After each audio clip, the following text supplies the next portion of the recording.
Hi, second grade. Welcome to Writing Workshop. I hope you had a great spring break. Well, you know how much I love writing with you. And now, in the next part of our school year, we are going to be working on a new genre of writing. We're going to be working on opinion writing. So, friends, you actually did opinion writing last year in first grade. Remember last year you wrote your opinion about some of the collections you brought in. You might have written an opinion about a movie or a restaurant. Well, this year you're actually going to be writing letters for opinion writing, and you're going to be writing your opinion about books and characters in books.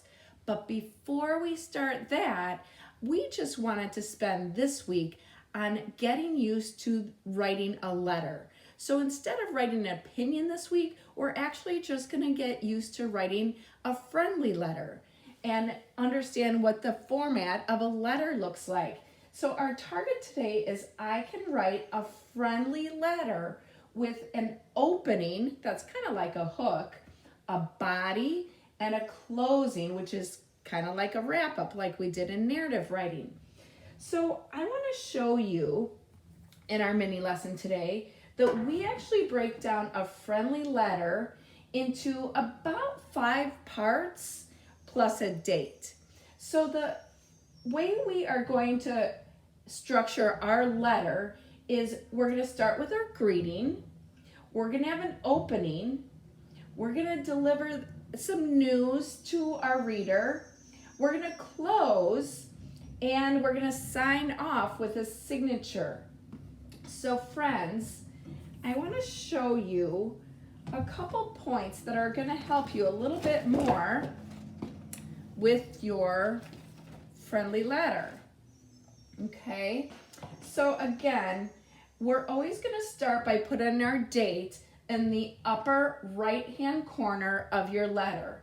So today's date is April 7th, 2020. So I will put that in the upper right hand corner, and all the way at the side of your paper, you're actually going to start with your greeting, such as Dear Mom. And notice how I capitalize the dear and I capitalize the person's name that I'm writing to, because that is our standard that we capitalize names. Now friends, after the greeting, you're really going to want to think about an opening. This is kind of like a lead. Like it tells your reader your purpose for writing. For example, there are some different reasons you might write. Maybe you were writing to someone who is sick, or you're writing to someone because you just want to say hello, or you're writing a thank you note. Those are all reasons for writing, and you want to tell the reader right away when they start reading, kind of give them your purpose for writing. So here are those examples. I heard you were sick, or I wanted to say hello since you're alone right now, or thank you, and you could tell them what you're thankful for. Now the next part of your writing would be the main body of your writing. And friends, you are going to write with such great detail that you'll probably get to the end of the line in your opening, come back, and start at the end of your page. Well, your new paragraph is the main body. So you will actually indent about 5 finger spaces and start the main body of your writing. Here's where you might tell them some news that's been going on, or give them a memory, an update of something that's been going on. Tell them something nice about them, or give them a compliment. So here's some examples. Remember, if you were writing to someone who was sick or hurt, you might continue, well, that must have hurt, but you're so tough. You see how I gave them kind of a compliment there? Or if you're writing to tell them what you've been up to since they're alone, you might say, I've been doing more puzzles lately. Do you like puzzles? You might even tell them about the puzzle you've been working on. Or if you're doing a letter to thank someone, you might say, I love my new PJs because they're so soft. This is really the elaboration. You're elaborating more on why you're writing them. And then friends, the last part of our letter, the last part about in the body of our letter is are closing. You want to give them a sense that you're closing the letter. So after you've written why you're writing, given them some additional elaboration, you're going to start easing them into the closing and saying goodbye.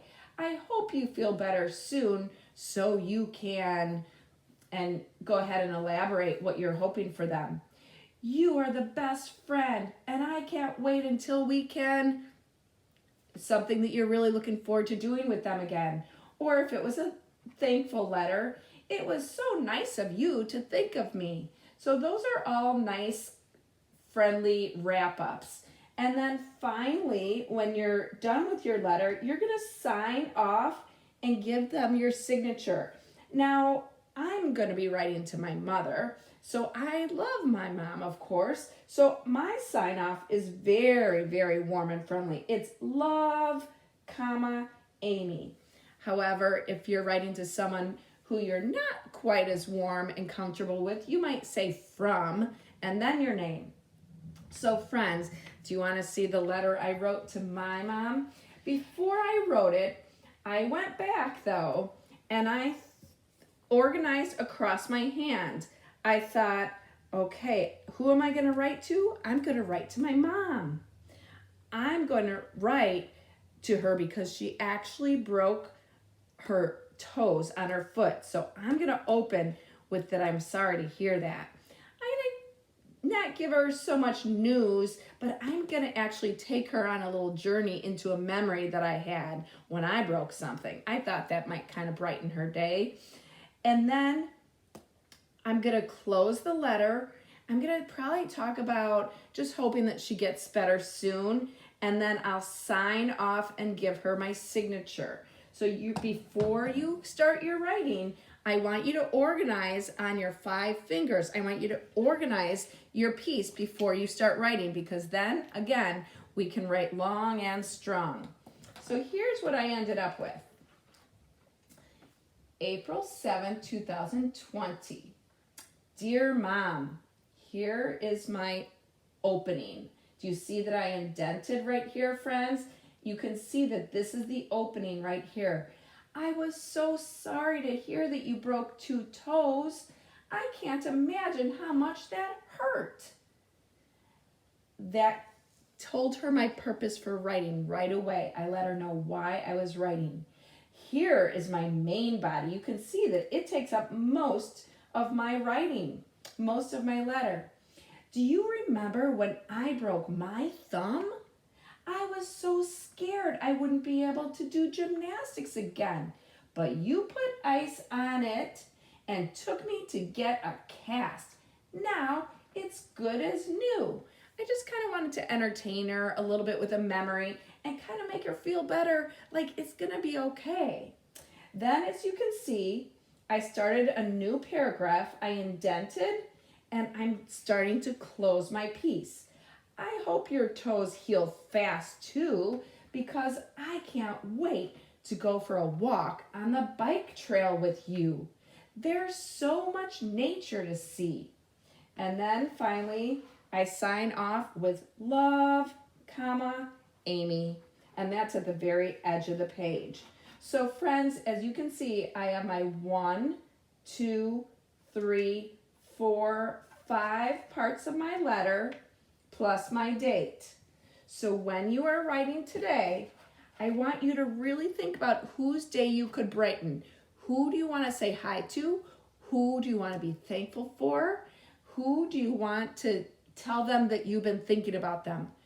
Think about who that would be. Plan your letter and go ahead and write using the letter writing paper that is attached to your slide. But friends, don't mail it yet. Don't send it yet, because Thursday we're going to work on the same piece. We're going to revise and we're going to edit it a little bit. So have fun really getting used to how to write a letter, and you will brighten someone's day. Have a great writing time. Bye-bye.